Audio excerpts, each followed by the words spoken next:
This is Breaking Down Security, and I am Brian Brake.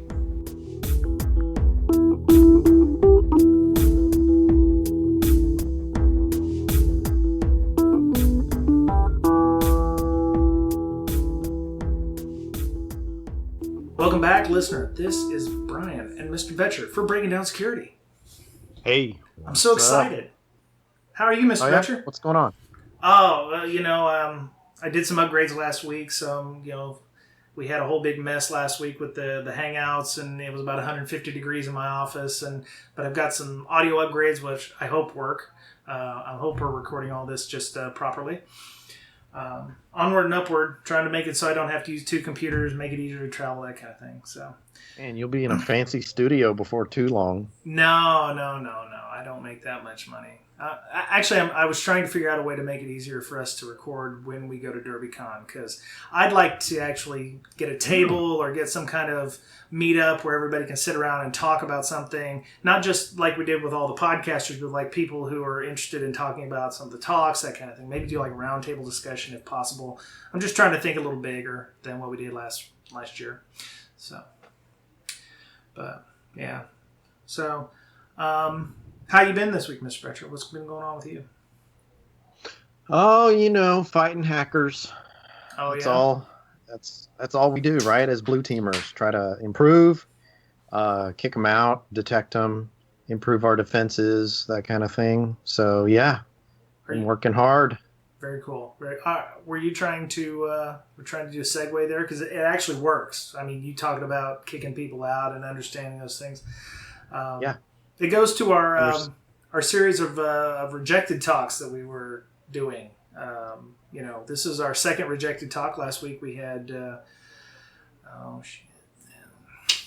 I forget his name. What was his name? God, I'm such an awful person. Oh, what is his name? Oh, God. Bill. That's right, Bill Vokes, at Blue Teamer. That's right. I couldn't remember his last name because we actually didn't use his last name. I had to hunt it up. Bill Vokes, I think his name was, at Blue Teamer, give a great talk on privileged access workstations. So this week, and you can actually hear his talk at DerbyCon because he got accepted. So you can hear more about what privileged access workstations are. So this week we have, damn it all, I'm just Sean Malone. Sean Malone. Hello, Sean Malone. Welcome to the show. Thank you. If we didn't have something going wrong on the podcast, it just wouldn't be a good podcast. That's all it is. So, Sean, welcome to the show. Thank you for bringing us your partially rejected talk. You did have it accepted at one of the major cons, but not at another one, right? That's correct. So this was one of those talks where, like many different people, I said, you know what, let's go with the shotgun approach, and we'll submit it to Black Hat, DEF CON, and B-Sides. If you're going to be in Vegas anyways, may as well share it with as many people as possible. Right on. As it turns out, it was accepted at Black Hat, and I gave the presentation there. It was rejected for both DEF CON and B-Sides. So I figured, you know what, I'll just kick it over to you and see if it qualifies. Very cool. So, you were in like one of the main stages where people had to pay a lot of money to go see you talk, right? That's correct. Okay. Did you notice that maybe the rooms weren't as big as they could? Were the rooms, was it full in your talk? I'm not trying to say that the popularity of the talk, but $2,200 or $2,000 plus is a lot of money for a full ticket at Black Hat. Did you see that there was a lot of people there that they were actually paying that kind of money or not? It was a pretty full room, cool. And it was a fairly large room as well. So it was well attended. Had some great questions and conversations coming out of the presentation.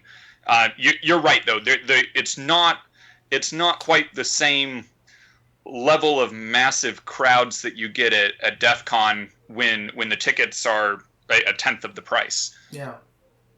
Okay, that's cool. I was just wondering because I'd heard more than one person, at least here in the Seattle area, that attended CSEC East, which is our city get-together, that they were, it was some of the talks weren't as well attended. So that's cool. I'm glad yours was well attended. So We got off a little I bit think there. they probably make the rooms massive. That way, as many people can go in as possible. But if everybody grabbed a seat, they might be, half or three quarters full, Maybe. right? Maybe. And so maybe they just made them extra big because they could. Yeah. Well, the format will be different next year. The seats and the rooms and everything will be different because they're over at the Caesars next year. So that'll be interesting. That's DEF CON. Oh, right. Yeah. Okay. Black Hat actually came from Caesars. Yeah, that's right. They were there formerly before moving over to Mandalay. Okay. Very cool. So, Sean, could you maybe tell us a little bit about yourself? Introduce us. What's your superhero origin story? How'd you get into InfoSec? That kind of thing. Sure. So I've been doing information security of one form or another for the last 10 years or so. I started off in web application development as a hobby back in middle school and high school, and then realized at a certain point that I enjoyed breaking them more than I enjoyed building them. So that got me into application security, moved from that into penetration testing, primarily focused on applications, and then just continued to broaden the scope outwards from there to penetration testing organizations as a whole, and then gradually upping my game to the point of doing red team and true adversary simulations with FusionX. And that's what I've been doing for the last 4 years or so at this point. Oh, very cool. Very cool. Okay. So the subject of your partially rejected talk was all about the using an expanded cyber kill chain model to increase attack resiliency. Maybe you could, for those of us who aren't savvy with what that is, could you tell us a little bit about what a cyber kill chain is, like the definition? Sure. So to step back even further than that, the kill chain is a concept that's been around for a while, even in the physical, the kinetic realm, as applies to military operations. What's the process that an operation goes through in order to achieve an objective? And for a while now, this concept has been applied to cyber attacks as well, though it was recently popularized by Lockheed Martin in their cyber kill chain, where they took it and turned it into a capitalized cyber kill chain model and put a lot of marketing around this and defined what they consider to be the 7 key steps that the adversary goes through. Okay. And the challenge with this, or actually, but before I get into the challenges there, the 7 steps that they go through are reconnaissance, weaponization, delivery, exploitation, installation, command and control, and actions on objectives. So as an adversary is going through steps 1 through 6, their reconnaissance through command and control, it's all about breaching the perimeter and establishing a point of presence on the internal network. Usually it's in a compromised workstation, but it could also be coming in through a third-party or vendor connection, or physically walking in and plugging something into the network. However that delivery, exploitation, and installation happens, it's all about getting command and control, stage 6, access to the internal network. Okay. And that then moves into stage 7, which Lockheed describes as, with hands-on keyboard access, intruders accomplish their original goal. And that's not incorrect, but it's also a oversimplification of what the adversary is doing on the internal network. And so there had been many different individuals in the security community who called this out for its focus on the network perimeter, where it has actions on objectives, but really doesn't go into any detail on that. And there was an article from Dark Reading in 2014 called Deconstructing the Cyber Kill Chain, which commented on this and said that the cyber kill chain model, as sexy as it is, reinforces old school perimeter-focused malware prevention thinking. And that really gets at the key of the challenge there, is that with this legacy model, it's all about preventing the adversary from getting to stage 7. And it encourages almost a game over mentality of, once the adversary gets to stage 7, actions are on objectives, are we just going to declare game over because they've reached the end of the kill chain? Mm. And so the purpose of the expanded cyber kill chain is to say, no, we can keep fighting. The game's not over here. Even once they get to actions on objectives, they still need to go through additional steps. So let's build an expanded model incorporating those steps so that the blue team can understand what the adversary's doing and increase their likelihood of preventing a perimeter breach from turning into a materially damaging breach of the organization. Okay. So it's not just fancy, like cyber kill chain is just not fancy marketing or anything like that. There's actually a method to the madness. It's the method by which the attacker is going to attack your network. And right. It's definitely based on research into real-world attacks from the incident response and analysis side of things. But it's also based on the experience of the red team member who's gone through these types of attack simulations, like what I've been doing for the last 4 years with FusionX. Both I and others on my team, we've attacked a lot of organizations. We have a good feel for how this normally goes when you're operating from a hyper-realistic perspective, meaning the blue team doesn't know that they're under attack. You have a particular objective that you're looking to achieve. So it goes beyond the penetration testing of just looking to gain access. And so from that perspective, we see a lot of the same patterns and the same sequence of steps emerge again and again. Mm-hmm. And you're talking about actions on objectives. Maybe you could give us an example of what an objective is. I mean, is it a goal, or is it just something you just want to do inside the network to gain a foothold or what have you?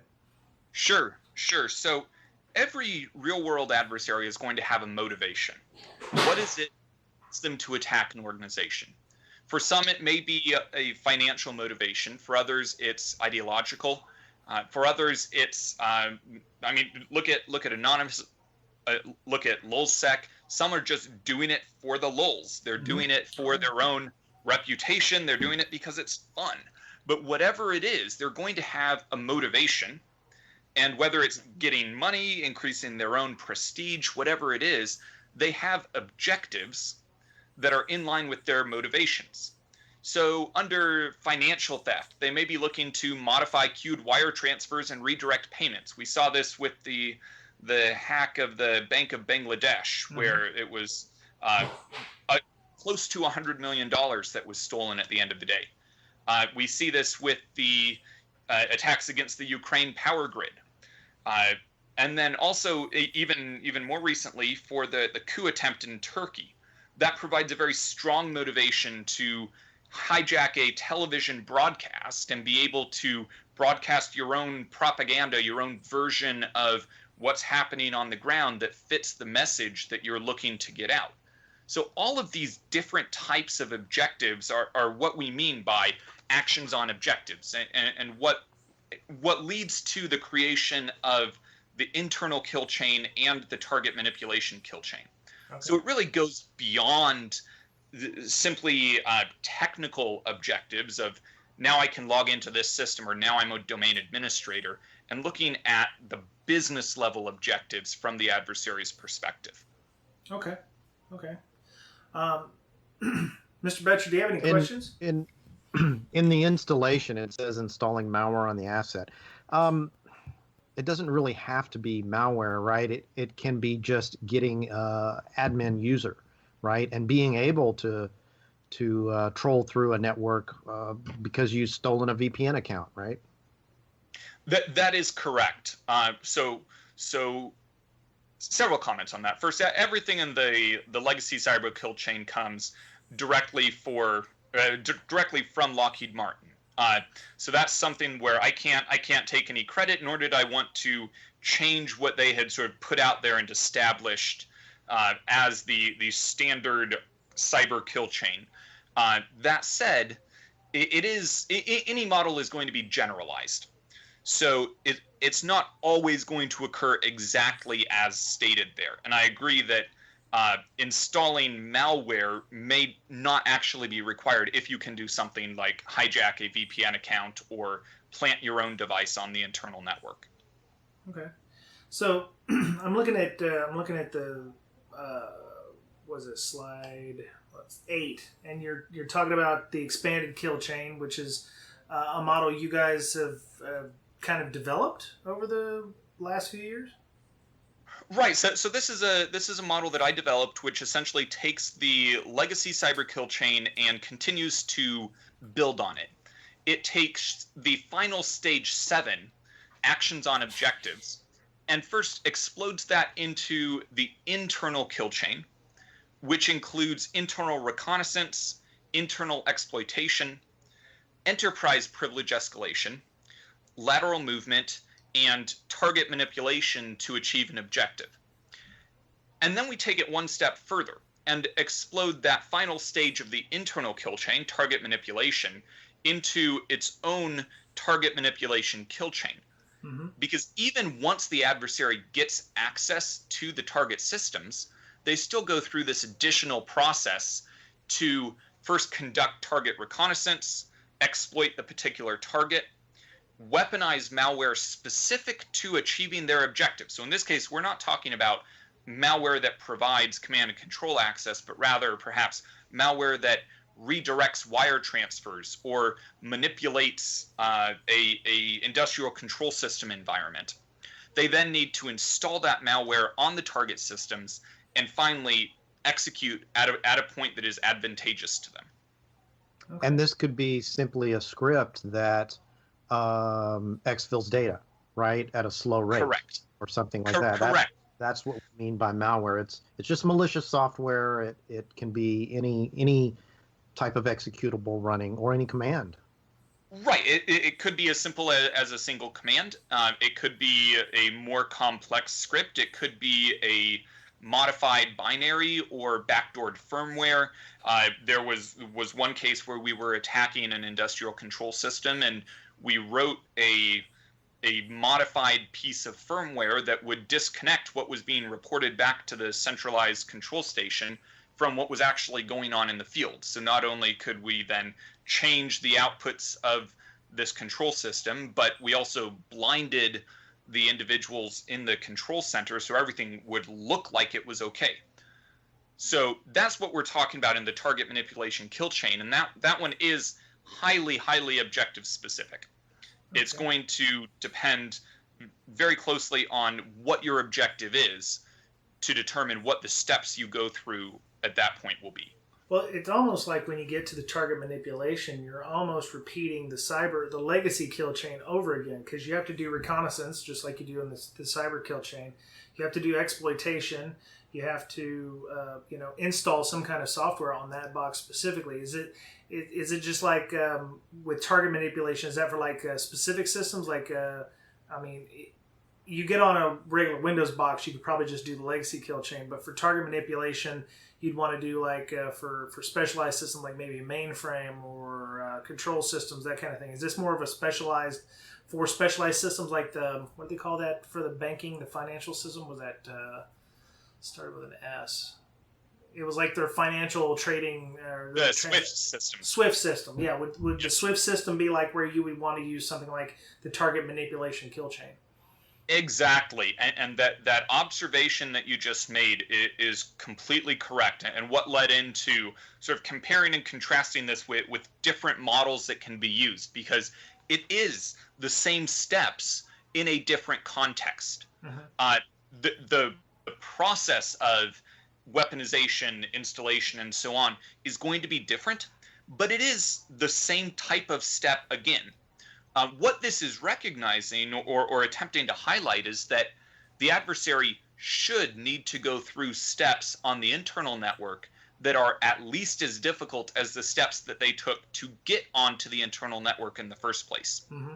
So when an organization is properly architected from a security perspective, and they have a very low level of trust in their internal network, they operate under the presumption that it will be breached at some point, that means that they're going to define additional security zones, monitor and control access between security zones, monitor and control access to particular high-value hosts that might be targeted for that target manipulation kill chain.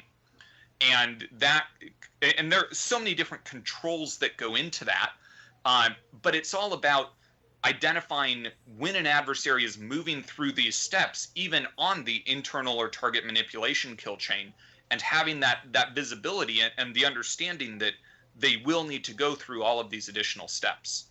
Okay. I'm seeing a lot of on the internal kill chain and the cyber and the target manipulation. I'm seeing a lot of. We did a podcast a long time ago, almost 6 months ago, about the attack matrix from MITRE. Was any of this inspired by the attack matrix from MITRE, or was this just two great groups of people coming up with the same idea, or It was actually entirely in separate but parallel tracks, in that we're looking to get to a similar understanding of what's going on. Okay. But we're approaching it from slightly different perspectives. I've reviewed the work that they've done, and from my perspective, it's great and very valuable. Mine is focused on it's less on the specific techniques that are being used in terms of the specific technical attacks, and more on what's the grand scale objective and how is the adversary progressing to that objective. All right. Okay. All right. Sean, let's talk about reconnaissance here. We've all heard about the external reconnaissance, right? We learned that in the pen testing classes and everything. Now, internal reconnaissance. An attacker, well, first of all, a defender would have to be able to detect internal reconnaissance. Somebody scans the network, an alert should go off, right? From an attacker's perspective, how careful does one have to be on internal reconnaissance, and talk about some methods that one might use, and then how to detect those methods? Sure. So when we say internal reconnaissance, we're usually not talking about scanning, because any adversary who is of a sophistication level that we're really concerned about here is not going to be scanning once they have access to the internal network. Yeah, it's a low bar. Right. And so in this case, the reconnaissance takes a different form.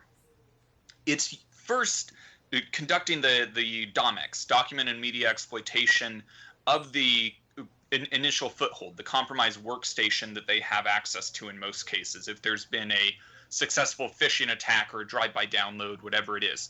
So I have access to this workstation. Every packet that I send out onto the network increases my likelihood of being detected. What can I learn before I start sending additional packets? So we look at what is their email, what can we learn about the organization, and who they communicate with, what their role is, what the different business units are. We look at their web browsing history. What internal sites have they accessed in the course of their day-to-day job? Is there an internal portal, SharePoint, Wiki? What is the knowledge repository for this organization? What file shares do they have access to? Now we're starting to branch out beyond the local host, but still in very normal patterns. What file shares do they have access to? What do they normally access on those shares? And can we find additional information in the file shares, keys, SharePoints, that allows us to progress to the next step? What far more often than this should happen, the next step can simply be finding credentials that were left on an internal SharePoint site and using that to move to the next step without ever doing a port scan. Yeah. If we are ever going to be probing for open ports and services, it's not in the normal sort of port scan, but more perhaps we're looking across these 10 hosts to say, do they have a web server running on any of the 5 most common web server ports? And in that case, it's not a problem if we send one packet every 10 seconds because we're looking at a very small number of ports total. So the reconnaissance does take a very different form, which means that it's a very different type of technique that would be used to detect and respond to that. Now you say sending packets one every 10 seconds. What about honeypots? I mean, how often, if you use this internal reconnaissance, how often do attackers fall for these honeypots and how do they avoid them? I have yet to see our team actually get detected through the use of a honeypot. Okay, what percentage of your clients use honeypots? I don't know. We actually don't often have a lot of visibility into the preventative and detective controls that are in place, in large part because we conduct these from a double-blind perspective. I mentioned the zero notice component. The security team is not aware of our operations. At the same time, we're not briefed ahead of time on what the organization has in place that might trip us up. We're looking for this to be as realistic as possible. I can think of maybe 2 or 3 organizations that had honeypots deployed in particular areas of the network during the attack that we learned about after the fact. The challenge with a honeypot is that especially in an organization, a large corporation such as the ones that we're usually attacking, they're going to have hundreds of thousands of systems on their internal network. Even if there were 100 honeypots that they had deployed, it's highly likely that we would go through this exercise and just accidentally not even stumble across one of them, much less target it in any particular sense. Yeah, it kind of has to scale. If you've got 10,000 hosts, you kind of need to have so many percentage actually being fake, which kind of defeats the purpose if you're running in a cloud-based environment. That 1,000 fake non-using assets is going to take up a ton of your money. So having 3 hosts and 10,000 not going to make a lot of difference. There are some interesting ideas around that, though, that are not so much honeypot hosts, but different types of assets. So honeypot local administrator accounts, where if you have a local administrator account or even a domain account that is deliberately put into every system but doesn't actually work to log into anything, what that means is that an adversary who sees that grabs that account and tries to use it, either cracking it or passing the hash, whatever it is. That gives you something very, very specific to drill down on in your logs. So you can go to whatever your log correlation engine is and say, show me everything that happens with this account, even the failed attempts.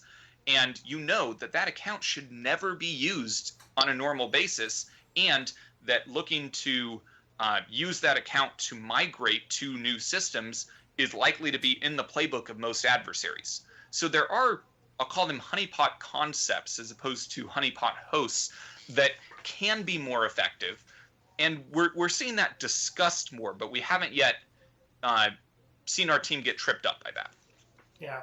The fake or the leaving artifacts around fake documents, those kinds of things, and putting traps on them so that if they've been accessed, one, is it being accessed by somebody who's just curious, or is it somebody who's being malicious? You can find that stuff out really quickly.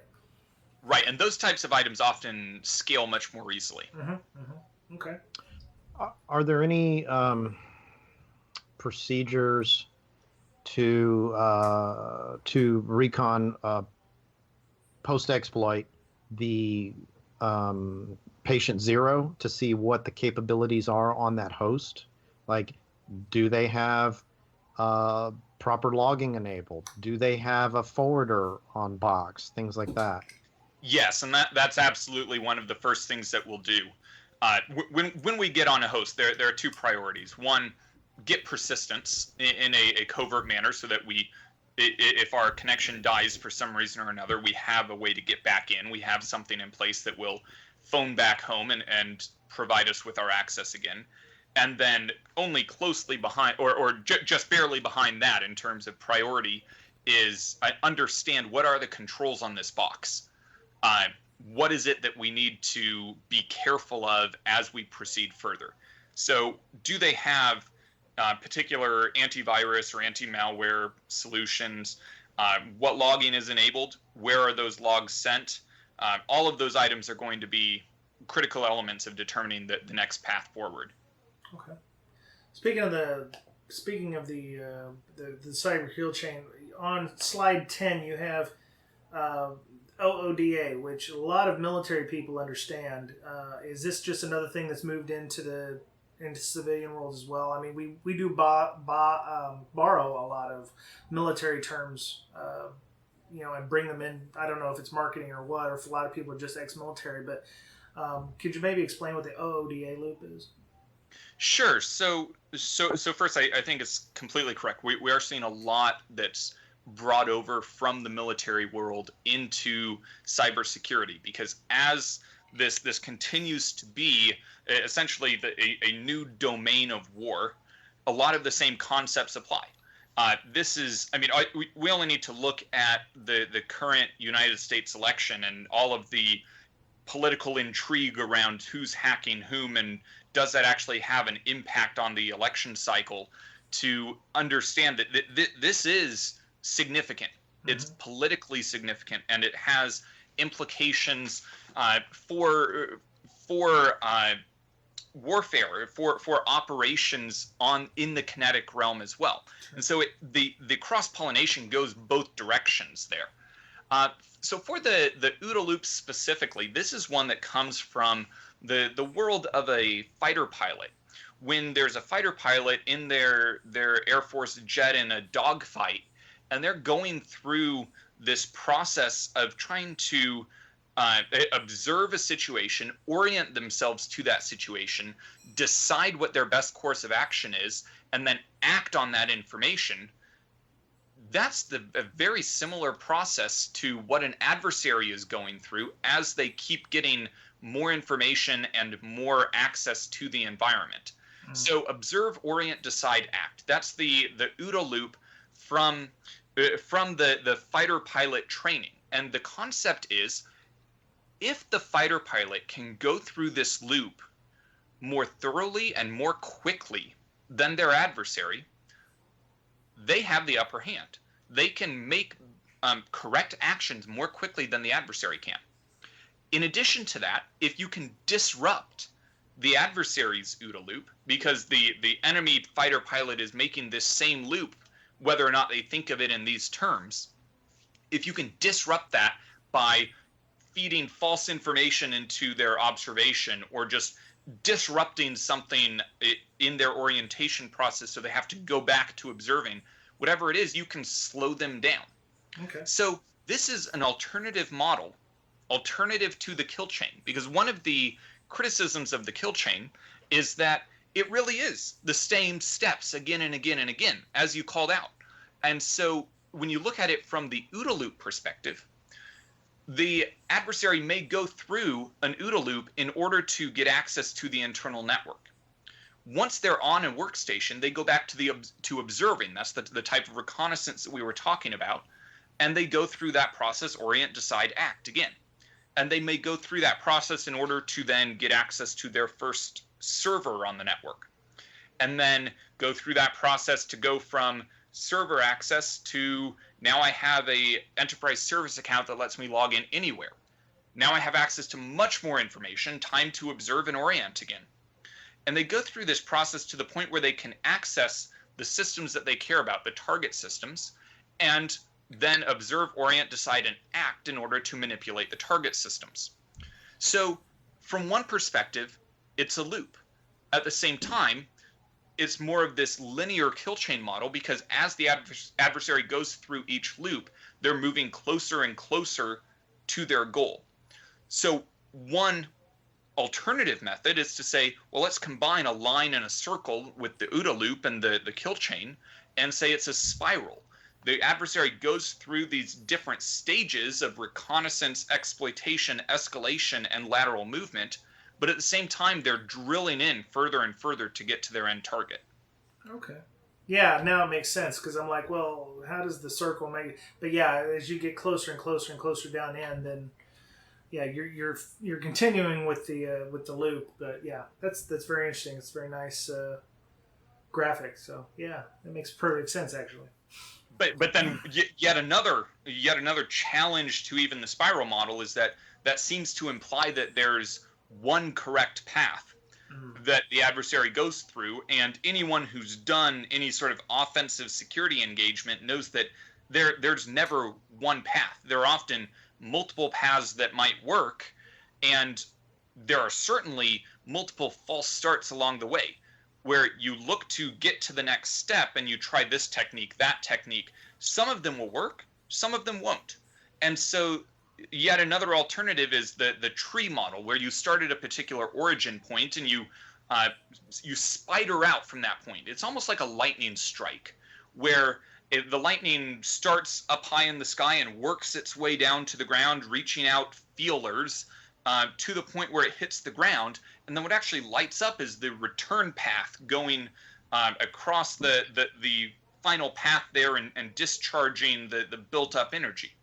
So it's somewhat similar in this case, in that often the adversary is branching out in multiple directions, going through this process as they get from one stage to the next, and there will be false starts along the way. So the point of considering all of these different models is to say there's not one right way to think about this. One model is not always going to be better than the other ways that this can be considered and visualized. It's all in what is it that you're looking to get out of this model? Who's the audience that you're speaking with, that you're trying to educate around this process? And what is it that you're hoping that they learn from this? And what model is then going to be the most useful in that particular situation? Yep. For the expanded kill chain, even though it doesn't fully incorporate the alternative spiral model or the tree model, it does represent that the adversary is going through this process to get sequentially further and further towards the point where they can achieve their objective. And they go through these high-level stages as they move closer and closer to that point. So that's the reason why I decided to focus on expanding the cyber kill chain model while recognizing the validity of these others as well. Sure. Okay, so you were talking about the OODA loop, and you said that one fighter pilot uses the OODA loop, and you've got the other guy. We'll call it red team and blue team. So you got the red guy using his OODA loop. At what point in the red team's OODA loop does the blue team start using their OODA loop? Because it seems to me you can't both observe at the same time. You both can't orient at the same time. You can't decide at the same time. The blue team only can act once the red team's OODA loop has gone through and the red team has actually acted. So, I mean, does that mean that the blue team is always 3 steps behind in the OODA loop? I think they can be observing each other at the same time. So before they enter into this conflict, the adversary may be conducting open source intelligence to understand their target. They may not send a single packet against their target's infrastructure, but nonetheless, they're learning about their target. They're looking at domains, IP registries, email addresses, social media profiles of employees, all of this type of information. So that's observing what's out there. At the same time, on the blue team side, they have threat intelligence about what are the existing threat actors in the world that we should be concerned about. What are their common tactics, techniques, and procedures that they're going to employ against us? So there is some observation that occurs at that point. Once they actually enter into this engagement, there are some items that can't be easily observed, such as weaponization. If the adversary is weaponizing something in their lab, the blue team likely won't know about that unless you're sort of at the NSA level and have your feelers out and in these different organizations to have the intel about what's going on there. But for most organizations, they won't see that. Once the adversary starts attacking the network, the purpose of the blue team's model and their mindset should be, how much can we observe and orient ourselves correctly to so that we can look at this and decide, you know what, this is an indicator that we are under attack, and then act appropriately on it. So early detection, unsurprisingly, is going to be a key part of that. Sean, let's talk briefly a little bit about each step in the internal kill chain. Kind of go over what's different about each one. Sure. So we talked about internal reconnaissance, right? What about internal exploitation? What's different? Right. So for just to by way of contrast, external exploitation would be what is it that we can exploit on the target systems in order to get access to the internal network. For internal exploitation, we now have access to the internal network. We've done the reconnaissance. Our reconnaissance has likely identified vulnerabilities or information. So this may be a set of credentials, or it may be noticing that there is a application vulnerability over here. Over in this corner, there's a development server that's running Tomcat with a username of admin and a password of admin. All of these types of things would be likely to turn up under internal reconnaissance. So then internal exploitation is taking that next step of exploiting the information and the vulnerabilities on these internal systems to gain access to systems outside of that patient zero that you used in the breach of the internal network. Very cool. Yeah. So that requires what? The internal exploitation would require what? Like what kind of tools would we be talking about for that kind of thing? Would things in Kali Linux be good, or are we looking at custom tools, or maybe checking out DNS or not DNS, but just doing version strings, that kind of thing? Are we looking at banner grabs and that kind of stuff? All of the above, depending on the particular environment and where it looks like there's blood in the water. So if we can identify the Tomcat server, for example, and we're able to log in there, then we have the ability to upload a web application archive file that can give us a web application backdoor onto that server. And as we go through that process, we'll be writing custom code, building it into the correct package in order to load onto that server. There are definitely modules for this in Metasploit and other frameworks, but anything that has been released publicly may well have a signature for it. And so the adversary is going to want to avoid that when possible. So if we can put together a few lines of code that gives us a basic backdoor onto a system and lets us move to the next stage, to us that's preferable, even if it requires a little bit of extra time to do that, since it decreases the likelihood of detection when we move through that stage. Cool. So you're also looking for other backdoors, right? In case you lose the one you have.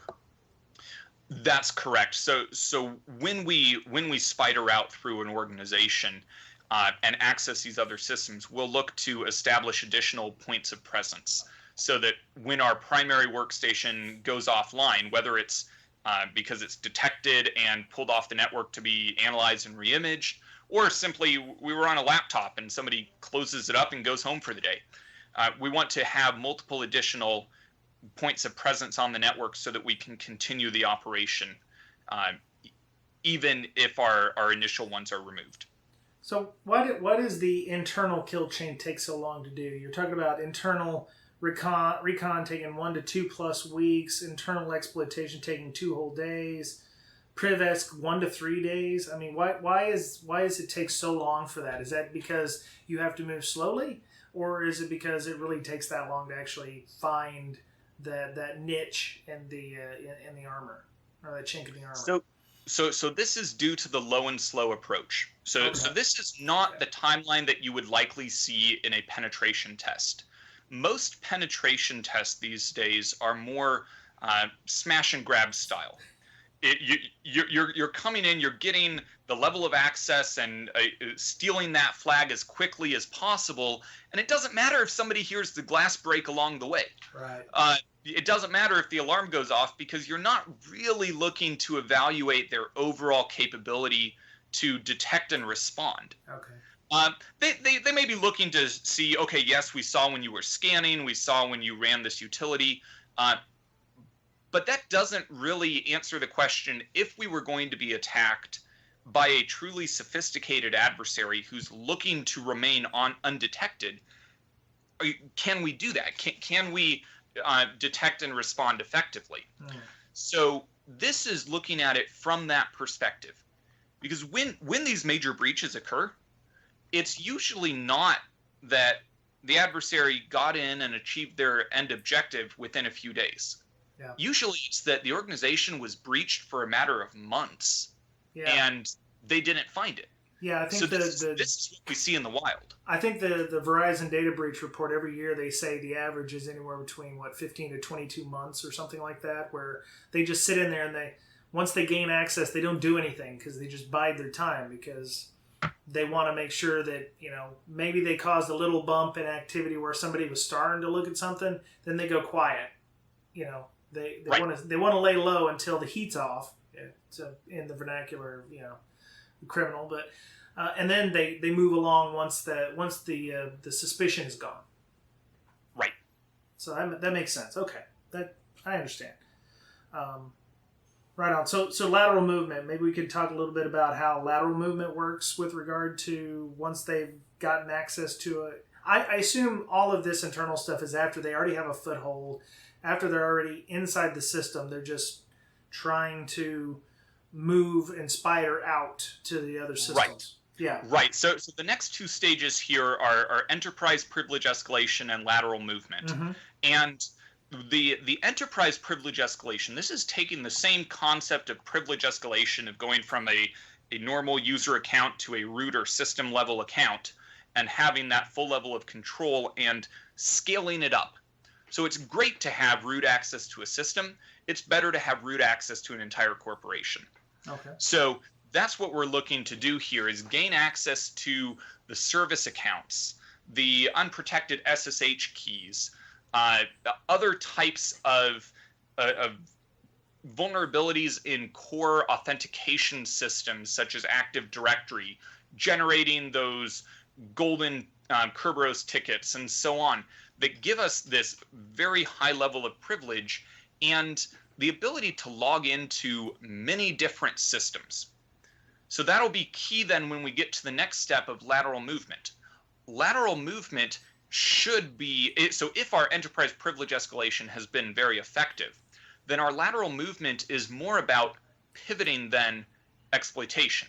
We already have the access to these systems. Now it's more about finding the systems that we care about. So if we're targeting money movement and looking to initiate a wire transfer and move money out of a financial institution, where are those wire transfer systems that are the last step before it goes out to the SWIFT system, so that we can manipulate a wire transfer queued on that system? In order to do that, we need to move laterally from our initial point to that system. That should be a fairly difficult task, requiring going through several different pivot hosts and security zones of increasing levels, increasing classifications of security. But usually it's using those service accounts and SSH keys and so on that have already been compromised in the earlier phases. And all of that then builds together to getting access to the target systems that we really care about and then being able to move into the target manipulation kill chain. Okay. So the lateral movement, you mentioned defensive tactics, and one of them is segmenting security zones at all layers. This sounds a lot like the use of like privileged access workstations would go a long way to preventing lateral movement in a network. Yes. So all too often, when people think of segmentation or security zones, they're thinking of only network segmentation. But you can take it a lot further than that. And if you look at it from the perspective of what if we assume that somebody's on the internal network and has access to any given set of credentials, how do we design our architecture to withstand that? Yeah. So then you're looking at not just having multiple network zones, but having multiple Active Directory domains based on the security level and getting more granular with that. Having different virtualization systems, having different backup systems. We've seen cases where theoretically there are security zones in place, but they all the backups from those servers all go to the same backup system that is accessible from a low security zone. Okay. It's one set of credentials away from accessing the backups of a high security system. Same thing with virtualization. Too often there's a VMware console or similar that gives you access to all of these systems of differing security levels, and that console only requires the single factor of authentication in the username and password. So it's by looking at all of these different layers and saying, how can we segment these security zones and make it as difficult as possible for an attacker to move from one to the other? Okay. All right, so you've done all your due diligence. You're running on the inside of the network. You've got numerous points of access. You've gained persistence in this case. You've done what is necessary. Now you're needing to hit that Swift terminal or that DAM control system or whatever. How would you go about? You're talking about 1 week to 3 months of target reconnaissance. I'm assuming you're also doing more external reconnaissance because companies will leave the how-to manuals on their website or something. Are you also looking inside for any documentation, or is this more along the lines of trying to find the PDF on somebody's desktop? What are we looking for when we're talking about target reconnaissance specifically? All of the above. So this is really mapping and understanding the objective-specific systems. So the systems that we can now access, or we can at least access the network segment that they're on, and we can then query these devices and say, what make and model of device are they using here? What's the software package that they're using? And then the reason why it takes 1 week to 3 months is that there's then a learning process that goes into understanding this platform.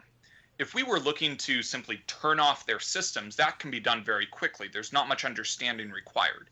But if we're looking to be able to subvert their controls in a way that allows us to modify the systems or the data in those systems and do it in a way that lets us accomplish our objective before they detect that we've modified something, that requires a much deeper level of understanding, not just of how to make that modification, but how to do it in a way that's not detected. Okay. So, yes, it involves looking at the systems themselves, looking at available documentation from the vendor of those systems, even to the extent of setting up a shell company and seeking a proof of concept from that vendor. Yep. Have someone from the vendor teach you about their systems so that you can then go exploit them. And then also going back to the internal reconnaissance, as we've gone through this reconnaissance process, we have now knowledge of where their internal knowledge repositories are. So we can go out to their corporate intranet search site and go search for the particular make and model and often turn up documentation there. We may go to the workstations of the systems administrators who are responsible for configuring and maintaining these systems and look at what documentation they may have lying around on their workstations. So it really is, where can we go? How much information can we get in order to really understand what we're looking at here and be able to move into the next stage of target exploitation? I guess other forms of reconnaissance would be like maybe even getting a job at the company of the, or talking to technicians who work on those things, invite one out for a beer or something, gain a rapport with somebody who works internally at either the company or the organization you're trying to hack. Or put out a job posting seeking particular skills in that area with a high but just low enough to be believable compensation level to attract the interest of an administrator working on these and get them to tell you all about the experience they have on these systems. Reverse job interviews.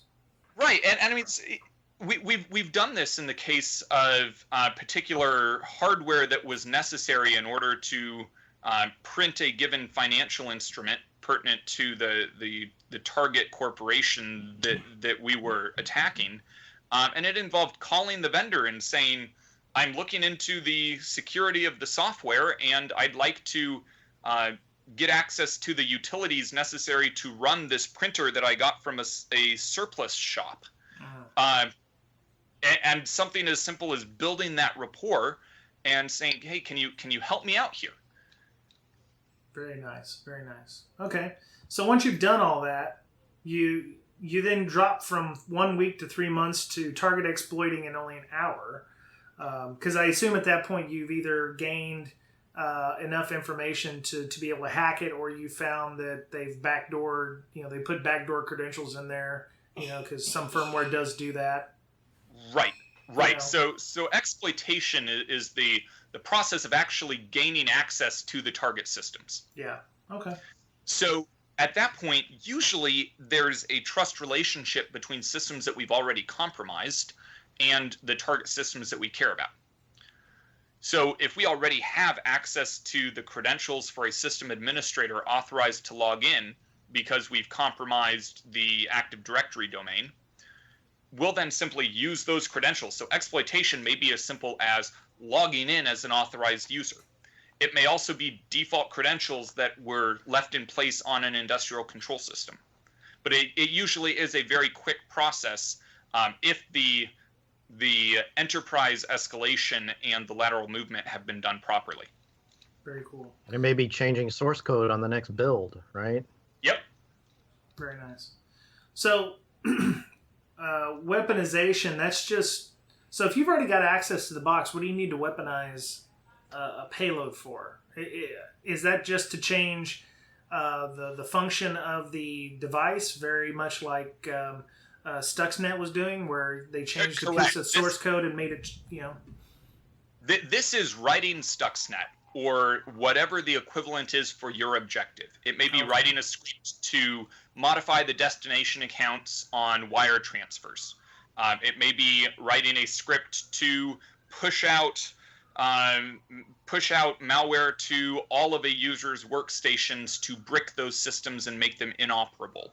It's going to depend highly on whatever the objective is, but it's all about being able to develop that platform-specific malware. We have the access. Now we're looking to subvert and manipulate those target systems and business processes. Okay. Like on Office Space, where they took the code and they took all the little fractions of pieces that were left. He had to add the code to the system to take all those little fractions of pieces and move it off to another bank account.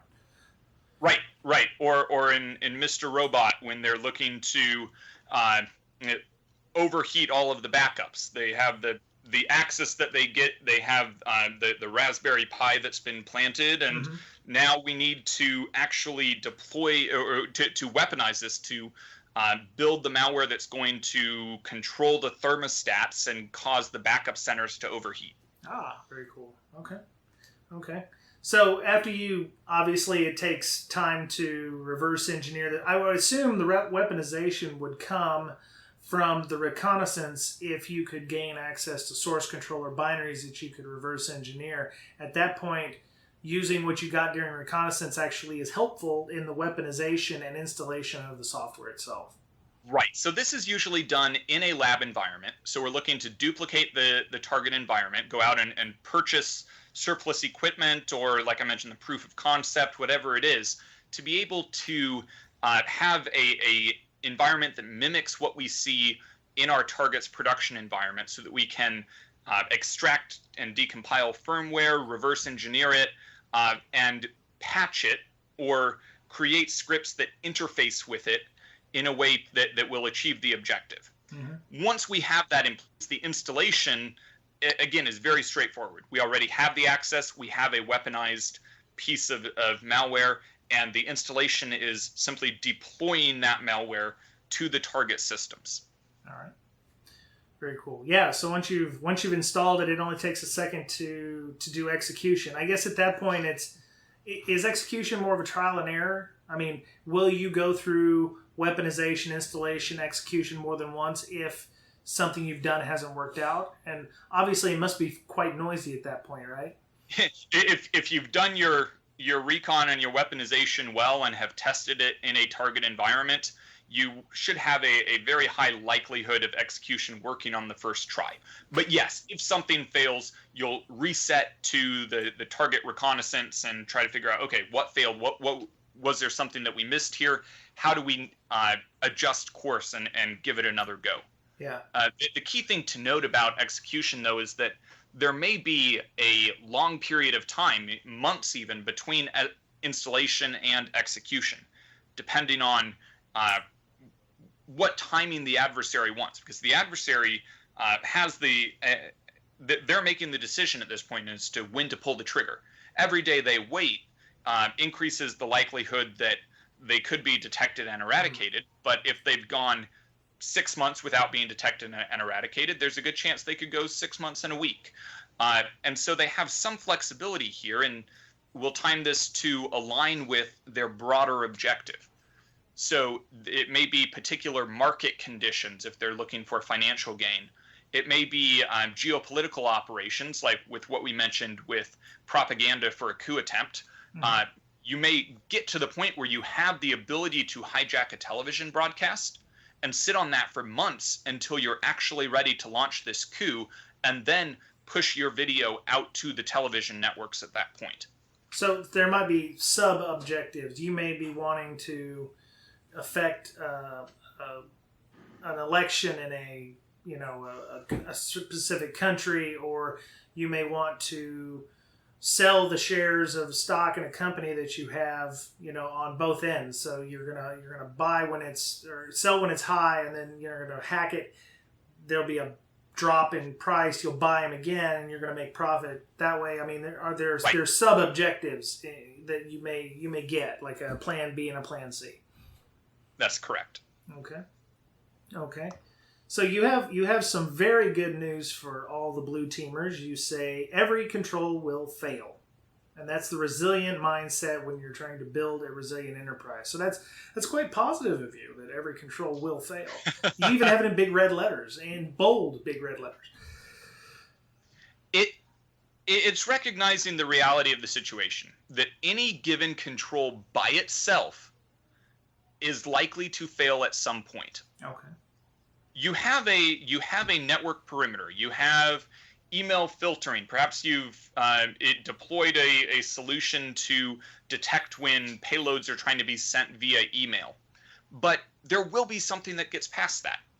There will be a time when somebody gets command and control access to a workstation. There will be a time when a security guard lets someone in without a badge because they were they're wearing a fast food delivery uniform and bringing pizzas in for the conference room for the executive meeting, and he doesn't want to be the one to prevent the executive team from getting their lunch. So whatever it is, any given control by itself may well fail.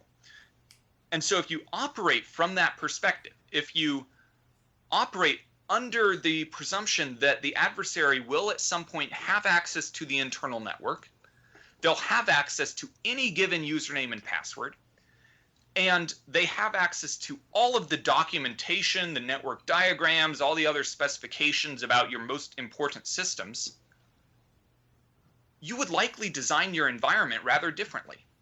Then you start looking at robust security zones, having more analysis around user behavior, usage of privileged accounts, deploying two-factor authentication. There are all of these different types of things that really come to your attention when you look at it from the perspective of what could possibly go wrong.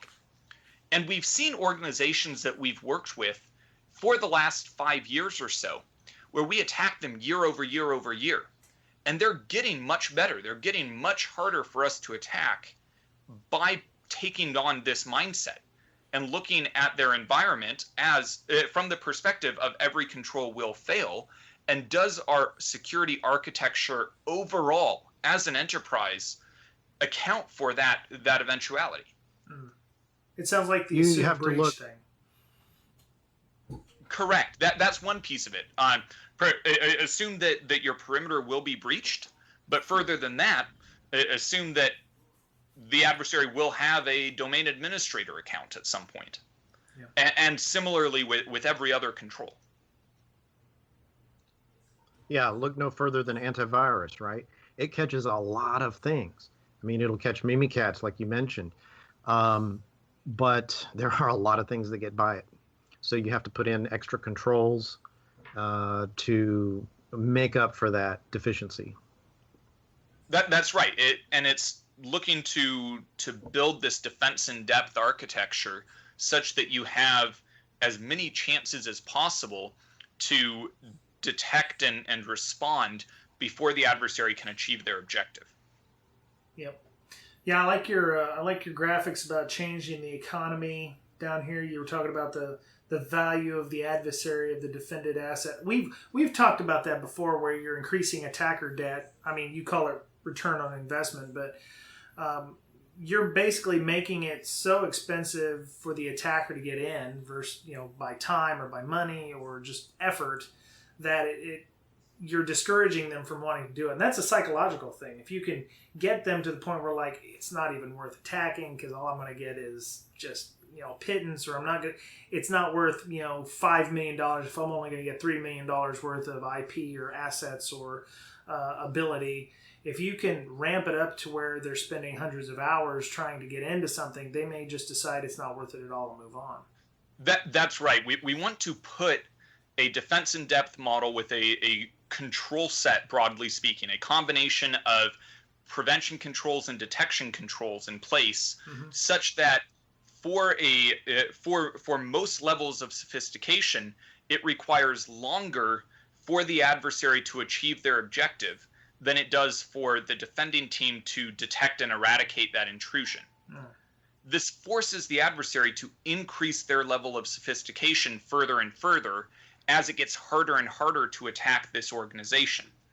And that level of sophistication essentially translates to the level of the adversary's investment. So when we increase the strength of the defenses, we increase the investment required to achieve the objective, which then results in the safe zone where the adversary actually has that negative return on investment that you mentioned. But even if so increasing the defenses also, of course, requires an investment. Sure. So it may not always make sense to invest to the point where you're entirely in that safe zone, because you may spend more money than the value to the adversary of the defended asset. But even if you can decrease the adversary's return on investment, even if it's still positive, it's less likely that they will go after you and more likely that they'll go after someone else who's an easier target. So ideally, we'd all be in that safe zone where the adversary has a negative return on investment. But even short of that, there's some truth to the saying that you don't necessarily have to outrun the bear. You just have to outrun your companions. Yeah. So it's recognizing the reality of the situation there, where we do want to continue to raise the bar for the industry overall. But what you really don't want to do is to be the corporation within your industry for a given type of adversary and a given motivation that the adversary sees as easy pickings where they can have the highest return on investment. Sure. Yeah. And that's really just matter of knowing what the value of the information or the asset or what your value is to the bad guy. If you don't know that, then you can't, it's hard to justify a $5 million InfoSec budget if you don't know, how valuable your information or your IP is to the black market or to the bad guys. So it really helps to get that kind of valuation, either by purchasing insurance or talking to people who are in the know to find out that information. Well, and all information is not valued the same even within a given enterprise. Sure. And it's why that security zone concept makes sense. And if you can identify the 5% of your assets that you really care about and that have the highest value to you, and increase the defenses around those such that it can withstand compromise of the remaining 95% of your enterprise, that allows you to really focus that security investment and maximize the return on your investment on the defensive side. Very cool. Yep. Mr. Betcher, do you have any other thoughts or questions on this? Yeah. What are, Sean, some methods that defenders take that are most effective in catching these sophisticated adversaries, like yourself? So I'd say that there are the two broad categories of prevention and detection, where, and it goes hand in hand, where if you can increase the prevention controls, such as the security zones, multi-factor authentication, and so on, make the adversary need to try as hard as possible, which gives your detection controls as many chances as possible at actually triggering and pointing out where the adversary is in the organization. And then on the detective side, anything that relies on a blacklist approach is going to be easier to subvert. So things like more of the traditional antivirus that's signature based and so on, those are pretty darn easy to subvert. Usually it simply requires repacking a given binary or otherwise obfuscating a tool. Mm-hmm. Some of the most difficult things to subvert are the detective controls that are more behavioral based. And this can be either system behavior or user behavior. So in terms of system behavior, if you're not looking for the checksum on the file for the Mimikatz executable, but rather you're looking at how that tool interacts with the system and the types of system calls that it makes, where it connects to, the processes it interacts with, that's going to be a more effective control. It becomes more behavioral and heuristic about what level of confidence. It's not just a 1 or a 0, this is bad or it's not, but this leads me to think this might be worth investigating. And then at the user level, if you can understand how, most importantly, your privileged users operate within your environment and detect deviations from that normal operation, that's the holy grail. That is, and there are lots of different vendors working on this. All of them have the right idea, but it's very difficult to do that with a manageable false positive rate. Mm. Some of it's very simple to describe, such as if an administrator is logging in from a source IP address and then 5 minutes later logs in from another source IP address that is not, say, related to a VPN concentrator or a terminal services server or something like that, but it logs in from two different IP addresses that geographically are spaced 2,000 miles apart, there's a good chance that something odd is going on, and it may be two different people using that same account, and it's worth looking into. Mm-hmm. Or if this given administrator normally logs into these 50 servers to do his job, but today he's logging into 5 systems that he's never touched before over in this other data center, it's not necessarily a red flag, but it's worth assigning someone to pick up the phone and call him and say, John, we noticed that you were logging into these systems, and it's the first time we've seen you log in. What's going on here? Yeah. Was there a need to log into these systems? We just wanted to make sure that this was you and that it was part of your normal job.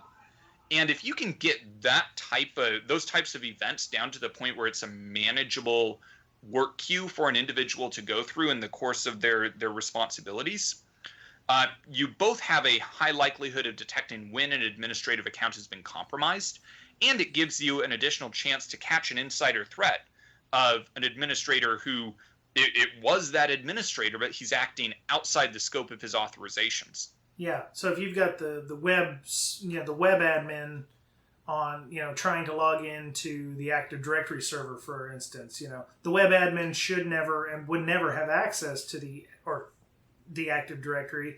So that would be a red flag, because that's behavior that it shouldn't do. The web admin knows he can't access Active Directory. It's always the network admins. So those are the kinds of things you should look for, and vice versa. The network admins may not need or have access to, web admin accounts and or resources, and those are things you need to look for. Right, and you can do that with every type of user at every level. In the sense of,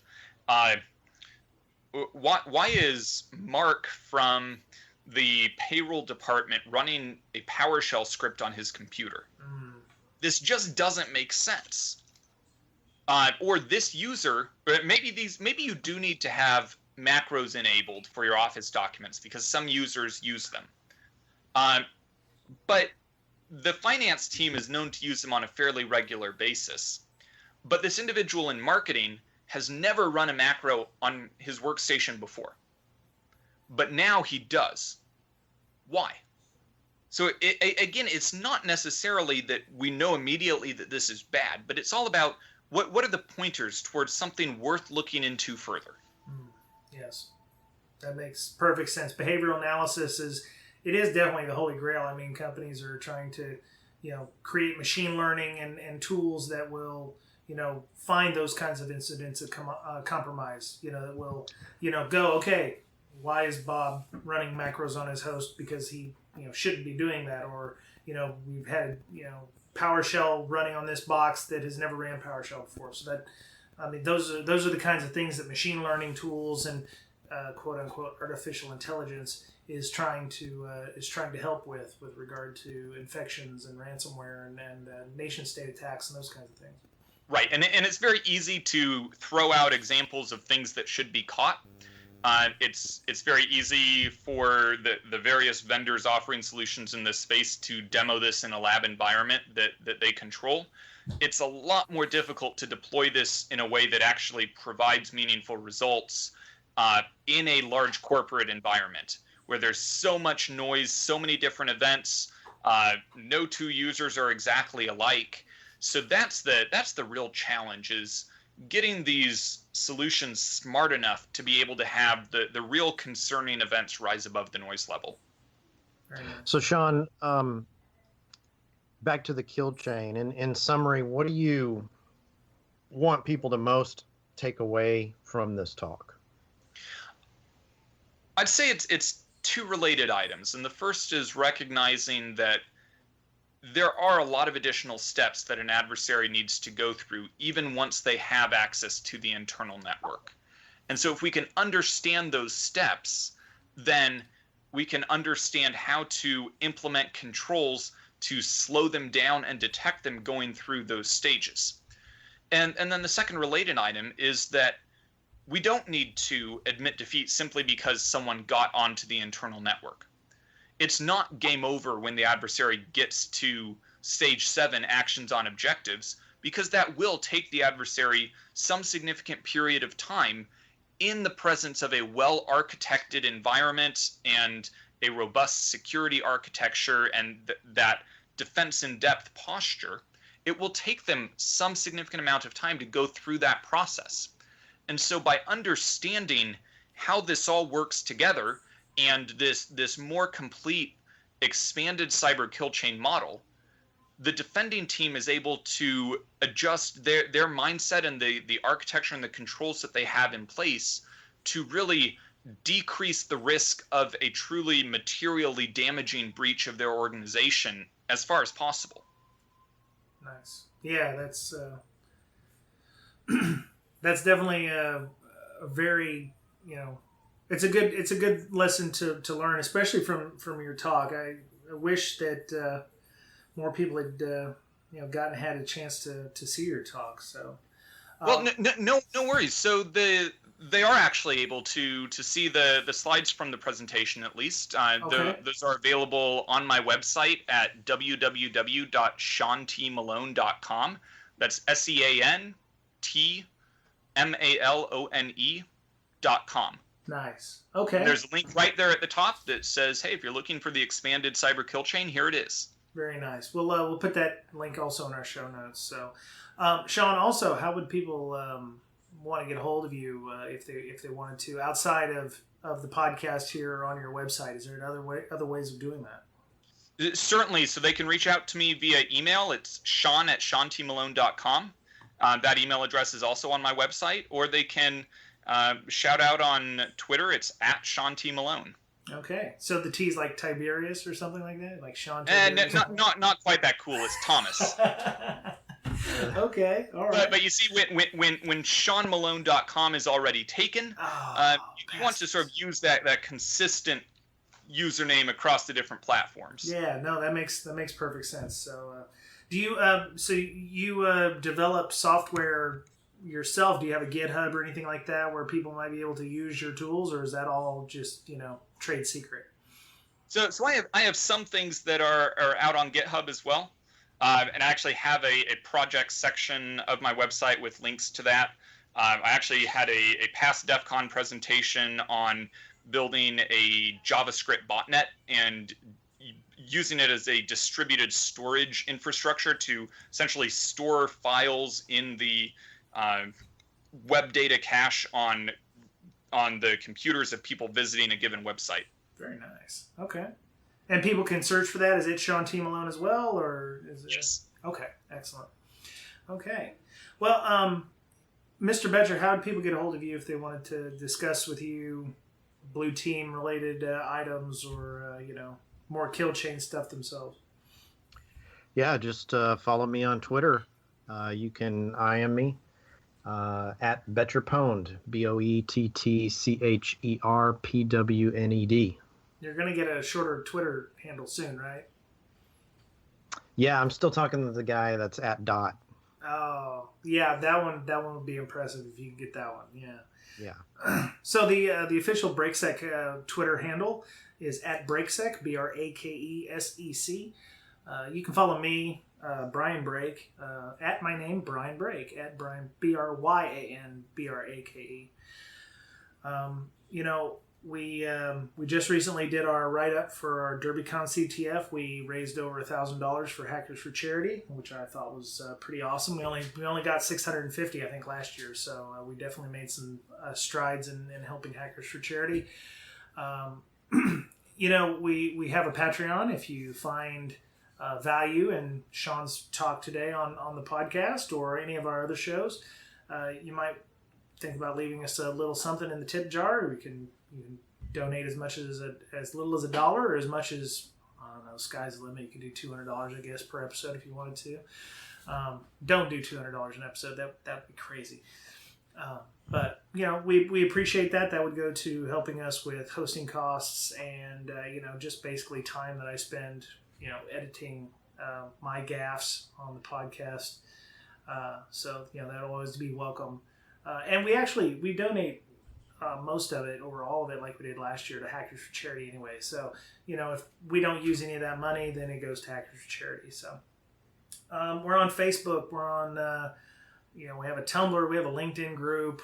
We're pretty active on Twitter. So if you want to ask questions or comments or anything like that, we're also on email, bds.podcast@gmail.com.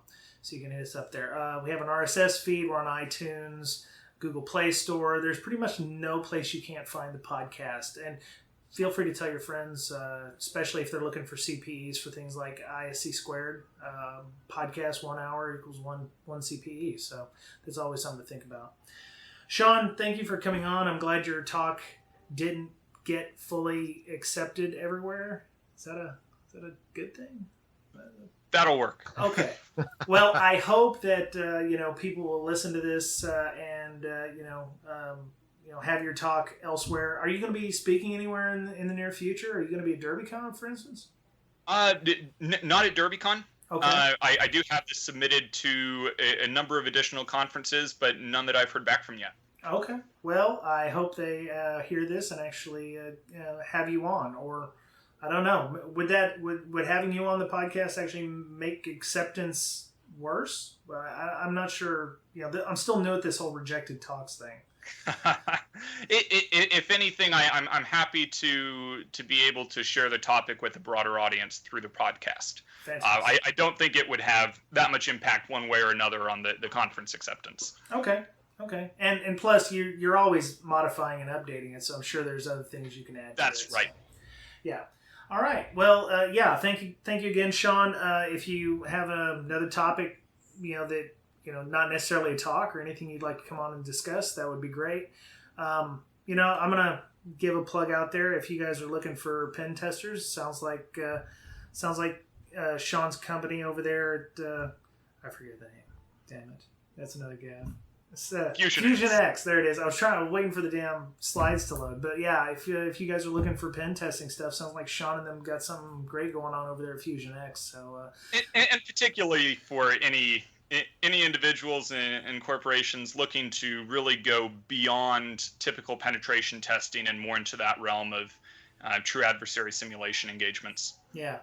So yeah, if you want to go to the nth level with your pen tests, I would imagine you'd have to have you don't have to have a real big reason to, but I mean it's definitely hit them up and go through that, because I'm sure it'll be for the benefit of everybody involved. So everybody will have a great learning experience. So, all right. Well, that was it for this week's Breaking Down Security. I hope you have a great week, and we'll talk to you soon. Bye-bye.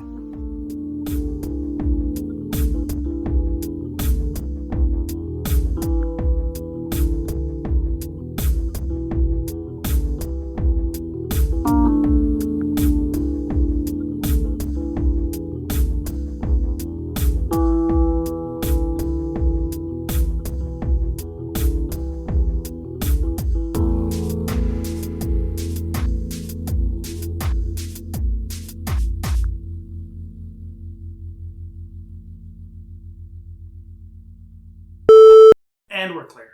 Okay. Well, that was rough. I got the rambling there at the end. I'm sorry. So many gaffes. It was great. That was awesome, though. I mean, we went long, but that's fine. I figure with these talks, you're allowed an hour plus, or 50 minutes plus questions. We tend to, ask some questions that may not be necessarily on topic during the show. So, but yeah, that was great. I love the kill chain stuff. Especially the OODA loop, because you were talking about the adversary stuff, and I was like, well, how does one observe being observed? And doesn't Heisenberg says when you observe something, you change its state anyway. So if you're being observed, would you not change how you're being, what you're doing anyway to, or maybe you would like, well, they're watching me doing this, I probably need to not go on this. So you may be able to break their OODA loop a lot sooner, I guess, if you're observing them, observing you. Right. And on our side, most of the time we simply operate under the assumption that we're being watched. Not necessarily that the blue team knows we have compromised this user account and are on this system. Mm-hmm. But if we assume that they have just about any control in place and that they're watching whatever we do, or they're watching for the types of things that we might try. Yeah. We try to bring that level of care and stealth to our operations. Yeah. And then even if we are detected, then it becomes a sparring match in the sense that when we have 5 points of presence, and so even when a detection occurs, the blue team is still not told that it's a drill. Yeah. So they treat it as a real incident up to the point where they could bring in law enforcement or start shutting off systems. At that point, we say, okay, end the exercise and we'll debrief. Yeah. But at that point, we've had cases where a detection occurs and the blue team finds if maybe they detected one system, they look into the incident and find 2 more and pull all of those offline, and they declare success, write up their incident report, and they're done. On our side, they missed 2 or 3 additional systems, which may be using completely different C2 methodologies, completely different external infrastructure that it's phoning home to. So that was missed by the net. Yeah.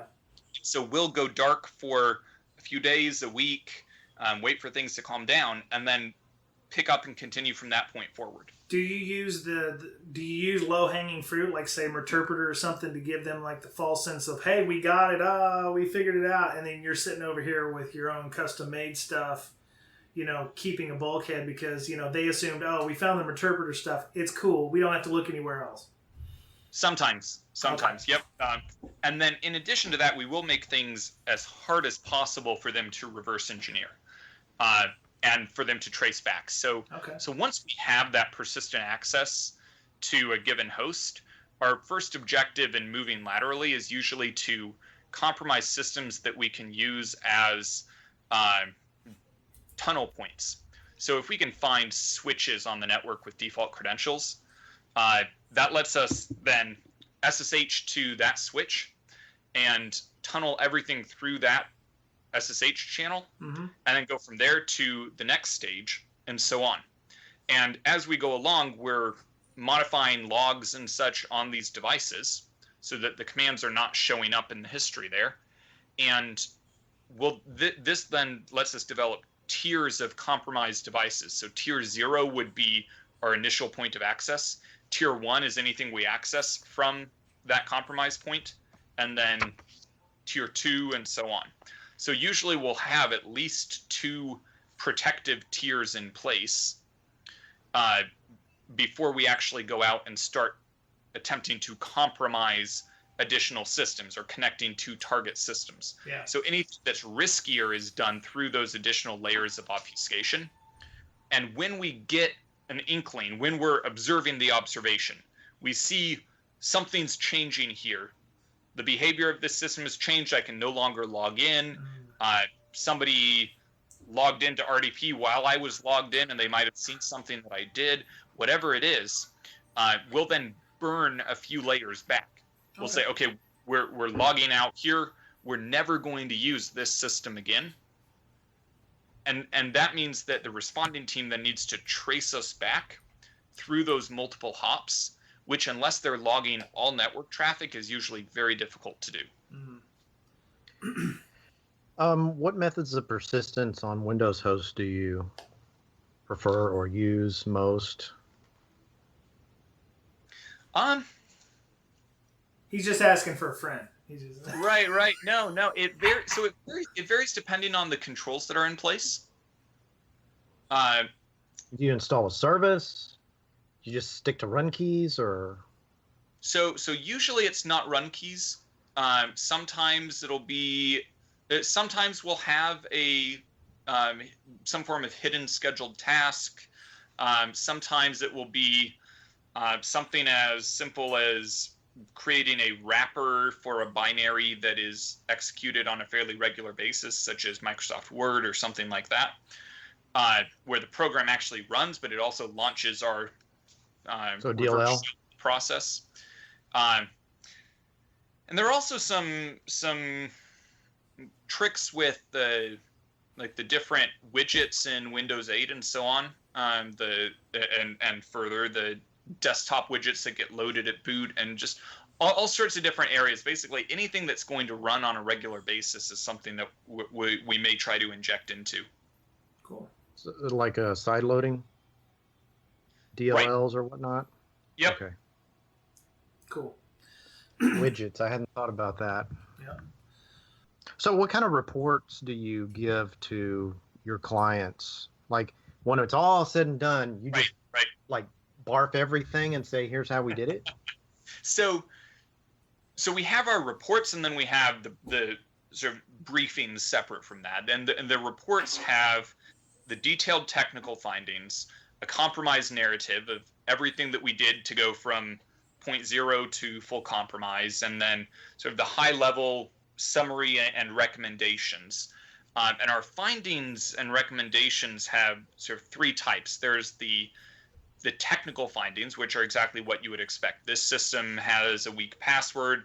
This system is missing a patch. Here's a web application vulnerability. But then we'll also have the architectural findings, which are deficiencies noted in the security architecture that are never going to turn up on a vulnerability scanner. So things like, this system could really use 2-factor authentication given its overall value. Or these systems should not be accessible from this area of the network. or this database should have a higher level of encryption given the data that's contained in it. So those types of things. And then also programmatic findings, which are what are the areas for growth in your security program as a whole that we've observed. So if we see a large number of missing patches missing critical security patches that are older than 90 days, that's an indicator not just to go fix those, but also take a look at the vulnerability management program and say, what's going on here? Something's not working right. Or there may be findings in that area around user education or the detection and response process, just whatever it is that we observed about areas where the program can be more effective. Yep. And then other than the reports, we'll also sit down with the executive team and do an executive briefing, but then also with the technical team, with the blue team responsible for catching us, regardless of whether or not they did, and walk through step by step. Here's what we did, so that they can start to see things more from the adversary's mindset as well. Yeah, you're offering suggestions to fix it and that kind of stuff. It's always helpful, Right, and often it gets very granular, and sometimes we're sitting shoulder to shoulder looking at the tools that they have. And so we were on this system. If you look specifically on this system, what flagged in your tools? And if something didn't flag, does that mean you weren't getting the right data? Or that it wasn't triaged properly with the correct severity? Or sometimes there was an alert, but there wasn't the right training and skill sets in place in terms of the people looking at that alert to know its implications. I mean, we've seen cases where someone got an alert from semantic endpoint protection saying, we found badness on an internal application server, but it's been quarantined. And they saw quarantined and closed the ticket as resolved. Well, it's okay because it's good. Right. Yeah. So we came back 10 minutes later with a differently obfuscated payload and successfully compromised that system and used it as a pivot point into the next stage of the operation. Yeah. So instead, they should have looked at that and said, regardless of the fact that this was quarantined, somebody put bad things on this internal server. Yeah. It's changing the thinking. Right. Yeah, it could go on the work ethic of the individual as well. I mean, I've seen a number of people that there's the hard route, which is, hey, let me investigate that. That seems interesting. And then there's the easy route. Oh, it's a false positive. Yeah. Right. Let me get back to my Facebook. Yeah. So there's some of that too, I'm sure. Very cool. Well, I've invited you down to CSEC East, but I know that you have some child processes that keep you from having a nightlife until they get a little older. I will try to make it down there at some point. Nah, don't worry about it. I mean, if you make it, it's fine. It's got to be completely organic. If you can make it, fine. If not, that's fine too. Sure. I would love to have lunch with you though. If you can ever, steer away from your work environment, your office there to have lunch. We can meet in Redmond, but it's about halfway. There's plenty of places there to eat in RTC. But I was glad that we had you on. I'm glad that your talk didn't get accepted everywhere. It's odd to say, yeah.